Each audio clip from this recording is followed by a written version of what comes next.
ഇതാണ് നമ്മുടെ ദുബായിയുടെ down town. ഇവിടെ നമുക്ക് ബുർജ് ഖലീഫ ഉണ്ട്, ദുബായ് മാൾ ഉണ്ട്, വാട്ടർ ഫൗണ്ടൈൻ ഉണ്ട്. എന്നാൽ ദുബായ് ഡൗൺ ടൗണിന്റെ കാലം കഴിഞ്ഞു. ഇതാ ഈ വരുന്നതാണ് നമുക്ക് പുതിയതായിട്ട് വരുന്ന downtown by creek tower. ഈ കാണുന്നതാണ് ക്രീക്ക് ടവർ. ലോകത്തെ ഏറ്റവും ടോളസ്റ്റ് ആയിട്ടുള്ള ടവറാണ് ഈ വരാൻ പോകുന്നത്. ബുർജ് ഖലീഫയുടെ ഹൈറ്റിലാണ് ഈ ഒരു ടവർ വരാൻ പോകുന്നത്. ഇതാ ഇവിടെ നോക്കുകയാണെങ്കിൽ നമുക്ക് ദുബായ് മാൾ ഉണ്ട്. അതായത് ലോകത്തെ ഏറ്റവും വലിയ രണ്ടാമത്തെ മാളും ലോകത്തെ ഏറ്റവും കൂടുതൽ ആൾക്കാർ വിസിറ്റ് ചെയ്യുന്ന മാളാണ് ദുബായ് മാൾ.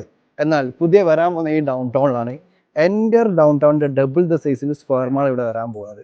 ഇനി നമ്മൾ ഈ ഡൗൺ ടൗൺ നോക്കുകയാണെങ്കിൽ കംപ്ലീറ്റ്ലി ഫിൽഡ് വിത്ത് ബിൽഡിംഗ് ആണ്. ഇവിടെ ഫുള്ള് ബിൽഡിംഗ് മാത്രമേ നിങ്ങൾക്ക് കാണാൻ കഴിയൂ. എന്നാൽ നമ്മുടെ പുതിയ ഡൗൺ ടൗൺ നോക്കുകയാണെങ്കിൽ നിങ്ങൾക്ക് ഇവിടെ അമ്യൂണിറ്റീസ്, അതുപോലെ തന്നെ വാട്ടർ ഫ്രണ്ട്, 3 മെട്രോ സ്റ്റേഷനാണ് ഈ ഒരു കമ്മ്യൂണിറ്റിക്ക് അകത്ത് വരാൻ പോകുന്നത്. അതിലൊന്ന് വേൾഡ് റെക്കോർഡാണ്. ലോകത്തെ ഏറ്റവും ഹൈറ്റിൽ സ്ഥിതി ചെയ്യുന്ന ഒരു മെട്രോ സ്റ്റേഷൻ ഈ ഒരു കമ്മ്യൂണിറ്റിക്ക് അകത്ത്. കാണുന്ന അഡ്രസ് ഹോട്ടലുകളുണ്ട്. ഇവിടെയൊക്കെ ഉള്ള റേറ്റുകൾ നോക്കാം. ന്യൂ ഇയർ ആകുമ്പോൾ പെർ ഡേ 30,000 ദർഹംസ് മുതൽ 50,000 ദർഹംസ് വരെയാണ് പെർ നൈറ്റ് ഇവിടെ നമ്മൾ കൊടുക്കേണ്ടി റെന്റ്. Airbnb-ക്ക് Booking.com നമ്മൾ കൊടുക്കേണ്ടി റെന്റ് വരുന്നത്. ഈ ഒരു കമ്മ്യൂണിറ്റിയിൽ ഇനീഷ്യൽ സ്റ്റേജിൽ ഇൻവെസ്റ്റ് ചെയ്ത എല്ലാവരും അവരുടെ പ്രോഫിറ്റ് 3 മടങ്ങോ 4 മടങ്ങായിട്ട് മിനിമം ഉണ്ടാക്കിയിട്ടുണ്ട്. അതുപോലെ ഒരു ഓപ്പർച്യൂണിറ്റിയാണ് ഇതാ ഈ ഒരു കമ്മ്യൂണിറ്റി നിങ്ങൾ ഇനീഷ്യലി ഇൻവെസ്റ്റ് ചെയ്താൽ നിങ്ങൾക്ക് കിട്ടാൻ പോകുന്നത്. ഇതിന്റെ ടോട്ടൽ പ്രൈസ് വരുന്നത് 1.7 1.8 മില്യൺ ആണ്. അതായത് നമ്മുടെ നാട്ടിൽ ഏകദേശം 4 കോടി രൂപ.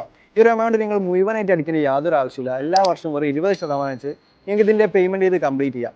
ഇനി ഈ ഒരു ഓപ്പർച്യൂണിറ്റി മിസ്സാകേണ്ടതുണ്ടെങ്കിൽ നമ്പറിൽ കോൺടാക്ട് ചെയ്തോ, നമുക്ക് ഡീറ്റെയിൽഡ് ആയിട്ട് തന്നെ സംസാരിക്കാം.